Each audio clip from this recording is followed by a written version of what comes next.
আসসালামু আলাইকুম। আপনাদেরকে স্বাগতম জানাচ্ছি সিরাজগঞ্জ জেলার শাহজাদপুর উপজেলার ঐতিহ্যবাহী একটি গ্রামীণ বাজার কৈজুরি হাট নিয়ে বিশেষ প্রতিবেদনে। শাহজাদপুর উপজেলার কৈজুরি ইউনিয়নের প্রাণকেন্দ্রে অবস্থিত এই হাটটি বহু বছর ধরে স্থানীয় মানুষের জীবিকা ও অর্থনীতির গুরুত্বপূর্ণ অংশ হিসেবে পরিচিত। সপ্তাহের নির্দিষ্ট দিনে বসে এই হাট, যেখানে আশেপাশের গ্রামের শত শত মানুষ তাদের কৃষিপণ্য, গবাদি পশু এবং দৈনন্দিন প্রয়োজনীয় জিনিসপত্র কেনাবেচা করতে এখানে জড়ো হন। কৈজুরি হাটে পাওয়া যায় তাজা সবজি, ধান, চাল, মাছ, মাংস থেকে শুরু করে গরু, ছাগল সহ নানা ধরনের পণ্য। শুধু কেনাবেচাই নয়, এই হাটকে ঘিরে গড়ে উঠেছে একটি গ্রামীণ সামাজিক পরিবেশ, যেখানে মানুষের দেখা সাক্ষাৎ, খবর আদান-প্রদান আর সম্পর্কের বন্ধন আরও দৃঢ় হয়।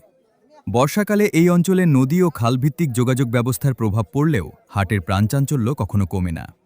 বরং নৌপথে কৃষকরা তাদের পণ্য নিয়ে এসে এই হাটকে আরও জমজমাট করে তোলে। কৈজুরি হাট শুধু একটি বাজার নয়, এটি গ্রামীণ জীবনের একটি জীবন্ত চিত্র, যেখানে অর্থনীতি, সংস্কৃতি আর মানুষের জীবন একসাথে মিশে আছে।